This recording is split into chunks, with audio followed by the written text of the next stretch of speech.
नमस्कार, स्वागत है मॉर्निंग न्यूज में। मैं हूं हर्षदा आपके साथ। सबसे पहले मॉर्निंग न्यूज में बात करेंगे डीडवाना जिले की, जहां पर मौलासर थाना पुलिस ने बड़ी कार्रवाई करते हुए नूबा गांव की एक होटल पर छापा मारकर 4 युवतियों और एक युवक सहित होटल संचालक को गिरफ्तार किया है।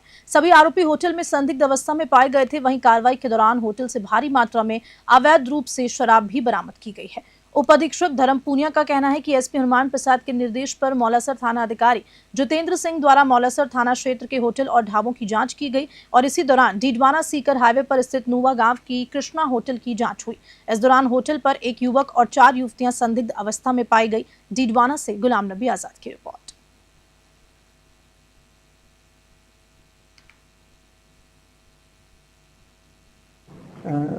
ये जो विदेशियों की धरपकड़ का अभियान चल रहा था, इस अभियान के तहत नुआ के पास कृष्णा होटल है, जिसमें थाना अधिकारी जितेंद्र सिंह ने रेड दी।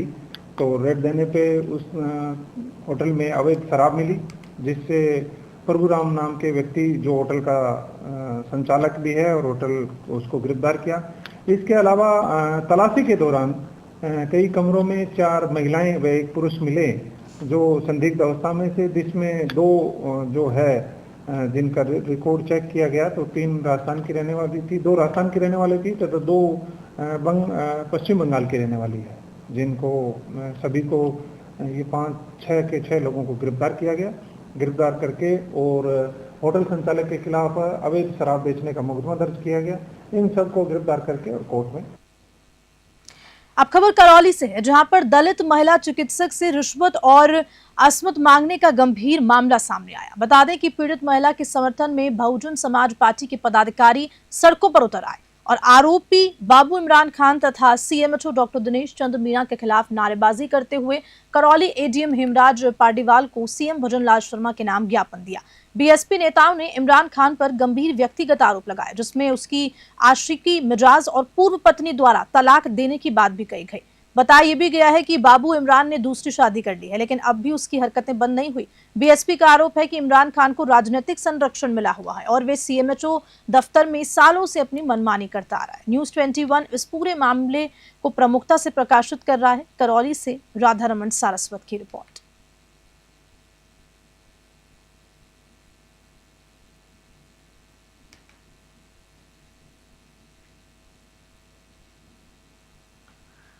करौली से दलित महिला चिकित्सक के साथ रिश्वत और असमत मांगने का मामला गर्माता जा रहा है। बता दें कि बीजेपी सांसद प्रत्याशी इंदू देवी जाटव के नेतृत्व में सैकड़ों महिलाओं ने जिला कलेक्ट्रेट पर जोरदार प्रदर्शन किया। महिलाओं ने सीएम भजनलाल शर्मा के नाम जिला कलेक्टर को ज्ञापन दिया, तो वहीं सपोटरा विधायक हंसराज बलौती को भी ज्ञापन दिया गया। प्रदर्शनकारी महिलाओं का आरोप है कि बाबू इमरान खान लंबे समय से सीएमएचओ कार्यालय में जमा हुआ है और लगातार महिला कर्मचारियों को प्रताड़ित भी करता है। इधर मामले में बाबू इमरान खान, राहुल मीणा और लक्षराज मीणा को एपीओ कर दिया गया। चिकित्सा विभाग के निदेशक द्वारा गठित डॉक्टर रामबाबू जायसवाल की 3 सदस्यीय जांच कमेटी ने सरकार को रिपोर्ट सौंप दी है। करौली से राधा रमन सारस्वत की स्पेशल रिपोर्ट।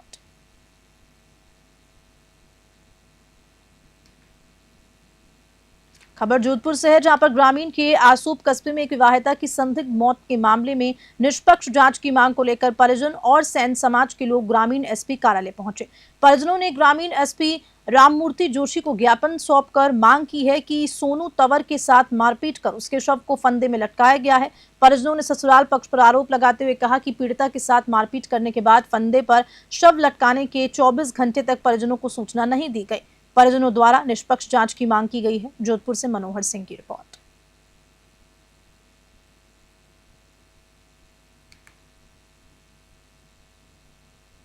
जोधपुर से खबर, जहां आशापुरा बिल्डकॉन ने अपने 48वें प्रोजेक्ट के रूप में एक भव्य एनआरआई बंगलो टाउनशिप लॉन्च की है और इसी मौके पर आयोजित एक प्रेस कॉन्फ्रेंस में निदेशक हर्षवर्धन सिंह उचियार्डा ने बताया कि ये प्रोजेक्ट पहले चरण में लगभग 150 बीघा भूमि पर विकसित किया जा रहा है, जिसमें कुल 600 विला शामिल होंगे। कंपनी का यह दावा है कि ये प्रोजेक्ट रियल एस्टेट में नवाचार करने वाले अन्य डेवलपर्स के लिए एक मिसाल बनेगा। आशापुरा बिल्डकॉन का ये नया प्रोजेक्ट जोधपुर की रियल एस्टेट मार्केट में एक बड़ा कदम माना जा रहा है। जोधपुर से मनोहर सिंह की रिपोर्ट। तो सबसे पहले तो हमारे जो शंकराचार्य जी हैं, नरेंद्रानंद जी महाराज, वो आ रहे हैं और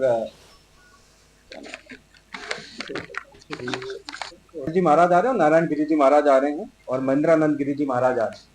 तो आप तीनों के थ्रू ही हम पूरी की पूरी सुपुर्द करना चाह रहे हैं, क्योंकि संत महात्माओं के थ्रू अगर इतना बड़ा काम हो रहा है तो हमारा भी मानना है कि संत महात्मा गुरु के थ्रू हम इसको हैंडओवर करवाएं।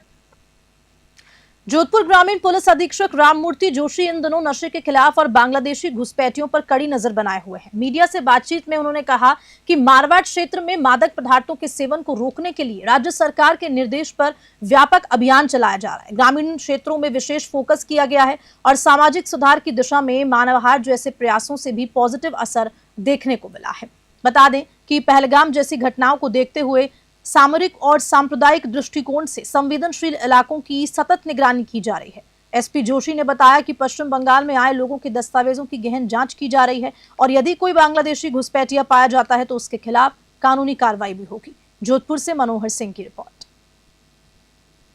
घटना के बाद कानून व्यवस्था की दृष्टि से संवेदनशीलता अपने आप में महत्वपूर्ण है और चूंकि जोधपुर मारवाड़ सीमावर्ती क्षेत्र पड़ जाता है तो सामरिक दृष्टि से भी संवेदनशील क्षेत्र में आता है। इस दृष्टि से हमने चूँकि कई बार कई असामाजिक तत्व जो भावनात्मक संवेदनाएं होती है उनका प्रयोग करके दुरुपयोग करके सांप्रदायिक सद्भाव को बिगाड़ सकता है, तो इस लिहाज से हमने सांप्रदायिक दृष्टि से जो संवेदनशील क्षेत्र है वहाँ फिक्स विकेट लगाए हैं। सांप्रदायिक दृष्टि से संवेदनशील क्षेत्रों में लगातार गश्त कर रहे हैं, धार्मिक स्थलों की निगरानी कर रहे हैं और जो असामाजिक तत्व सोशल मीडिया पे या ग्राउंड लेवल पे माहौल बिगाड़ने का प्रयास कर सकते हैं उन पे हम हर संभव उपाय से उनकी निगरानी कर रहे हैं। अब खबर गंगधार से है, जहां डग नगर में हुई शंभू सिंह हत्या के मामले में साकरिया के ग्रामीणों ने गंगधार सुवासरा मार्ग पर लगाया था जाम। ग्रामीणों और प्रशासन की समझाइश पर अवैध मकान को तोड़ने पर सहमति बन गई है। एसडीएम छत्रपाल सिंह ने बताया कि आरोपी फारूक पिता अयूब खान निवासी साकरिया के मकान को तोड़ने की मांग को लेकर ग्रामीणों ने रोड जाम कर दिया था। ग्रामीणों को समझाकर जाम खुलवाया गया और साथ ही रोड मापदंड से तय दूरी पर अवैध हिस्से को गिराया गया। अन्य अवैध संपत्ति पर ग्राम पंचायत की कोरम की बैठक में निर्णय लिया जाएगा। मध्य प्रदेश प्रशासन ने भी आरोपी का मकान ढहा दिया है। हत्याकांड के आरोपी फैजल खान का बसई में बने 2 मंजिल मकान को ध्वस्त कर दिया गया। उन्हेल नागेश्वर से गोवर्धन सिंह की रिपोर्ट।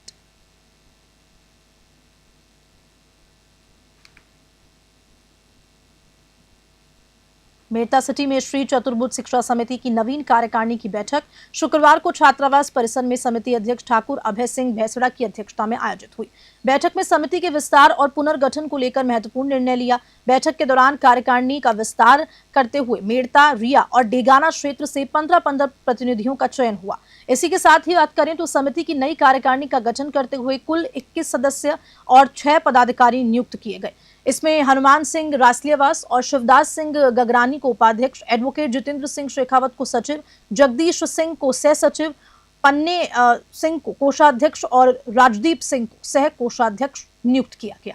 मेरता सिटी से सुशील दिवाकर की रिपोर्ट।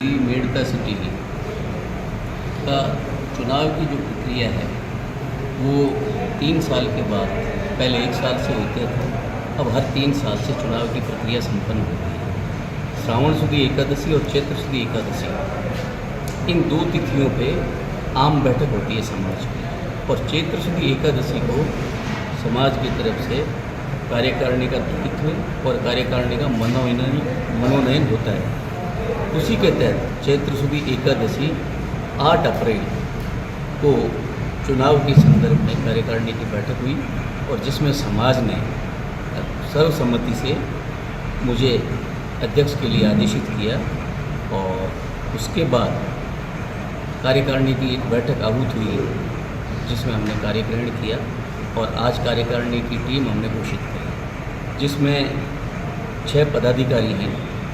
उपाध्यक्ष, वरिष्ठ उपाध्यक्ष हनुमान सिंह जी रासलियावास, उपाध्यक्ष शिवदान सिंह जी गगराना, कोषाध्यक्ष पन्ने सिंह जी उन्यास और सचिव एडवोकेट जितेंद्र सिंह जी, सह सचिव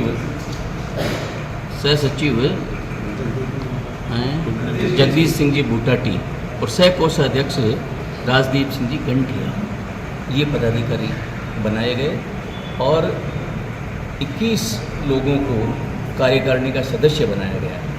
इस शिक्षा समिति का 3 पंचायत समिति का कार्यक्षेत्र है, मेड़ता, रिया, डेगाना, जिसमें से 7-7 लोग तीनों जगह से कार्यकारिणी, टोटल 45 लोग, 15-15 मेंबर तीनों पंचायत समिति से, और उन 45 में से 21 लोग जो एग्जीक्यूटिव कमेटी होगी, कार्यकारिणी होगी, उसका आज नाम तय किए गए, मनोनयन।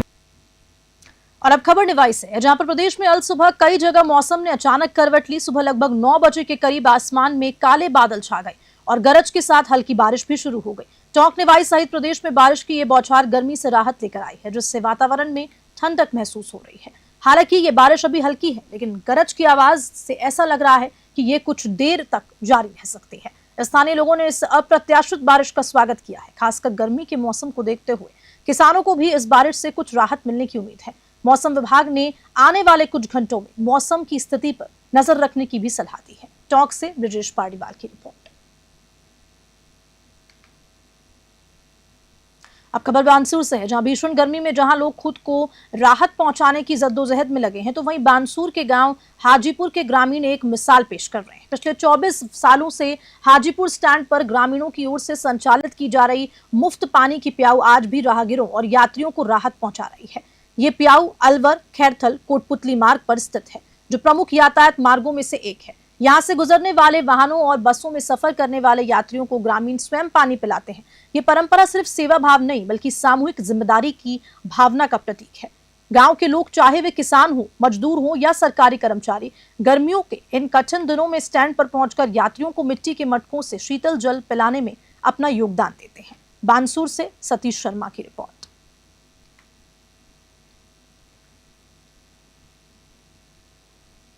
प्याऊ हाजीपुर बस स्टैंड पर पिछले 24 वर्षों से लगाई जा रही है। इसमें ग्रामीण सहयोग है, यहाँ कर्मचारी भी रहते हैं, काम करने वाले, वैसे ग्रामीण लोग भी हैं, वो सहयोग करते हैं। दिन में प्राइवेट वाहनों को, सरकारी वाहनों को रोक करके पानी पिलाया जाता है और ये सब जन सहयोग से किया जाएगा। आगे भी भविष्य में भी हाजीपुर ग्रामीण, हाजीपुर बस स्टैंड पे प्याऊ लगभग चलती रहेगी। और अब खबर टोंक से है, जहां जिले में अवैध खनन, भंडारण और परिवहन को रोकने के लिए जिला कलेक्टर डॉक्टर सौम्या झा ने शुक्रवार को कलेक्ट्रेट में एक अहम बैठक बुलाई। इसमें राजस्व, पुलिस, खनिज, वन और परिवहन विभाग के अधिकारी उपस्थित रहे। कलेक्टर ने खनिज विभाग के सहायक अभियंता सोहन लाल सुधार को निर्देश दिए कि वे सभी विभागों के समन्वय से अवैध खनन करने वालों पर कठोर कार्रवाई करें। उपखंड अधिकारी उनियारा को बनेठा क्षेत्र में अवैध बजरी खनन और पत्थर परिवहन को रोकने के लिए बनाए गए नाकों पर विशेष निगरानी रखने के निर्देश दिए। जिला वन अधिकारी मरिय शाइन ए को जंगल क्षेत्रों में गश्त बढ़ाने के आदेश दिए और साथ ही साथ कलेक्टर ने खनिज विभाग को धारा 177 के तहत दर्ज मामलों की पूरी जानकारी 7 दिनों में देने को कहा। टोंक से ब्रिजेश पार्डीवाल की रिपोर्ट।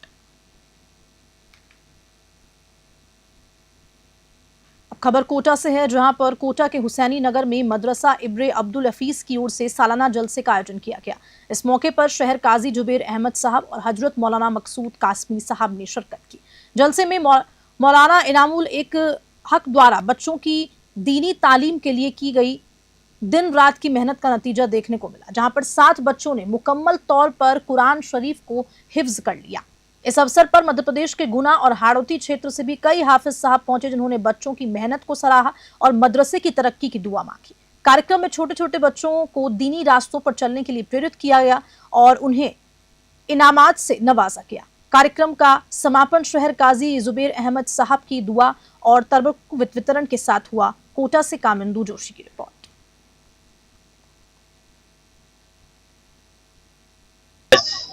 मदरसा इब्ने हफीज़ के सालाना जलसे में हाज़िरी हुई। अल्हम्दुलिल्लाह बच्चों ने बहुत अच्छा जो है परफॉर्मेंस दी है, बहुत अच्छा उनकी तैयारी की गई थी। मकतब एक ऐसी जगह है जहां वो बच्चे जिनकी तालीमी इब्तिदा होती है वो दीन को सीखते और उस पर अमल करते हैं, उनकी तरबियत की जाती है, दीनी तरबियत की जाती है। तो आज बच्चों के प्रोग्राम देखा, माशाल्लाह बहुत अच्छा था। दीनी मकातिब का जो मकसद है वो ये है कि कौम के नौनिहाल बच्चे दीन से आरास्ता हों उनके अखलाक अच्छे हों, उनके अंदर वो तक़वा और परहेज़गारी की सिफत पैदा हो जाए, जिससे आगे चलकर बड़े होकर वो एक ज़िम्मेदार इंसान बने, ज़िम्मेदार मोमिन बने और तमाम लोगों के हुकूक को पूरा करने वाले बने। अल्लाह से दुआ है कि अल्लाह तबारक व तआला इस कोशिश को जो आज की गई इसको कामयाबी अता फरमाए और जिस तरीके से यहाँ मेहनत की गई हाफिज़ साहब के ज़रिए से उस कोशिश को भी कबूल फरमाए। और चलिए इसी खबर के साथ मॉर्निंग न्यूज में फिलहाल इतना ही। बने रहिए मेरे साथ, देखते रहिए News 21। नमस्कार।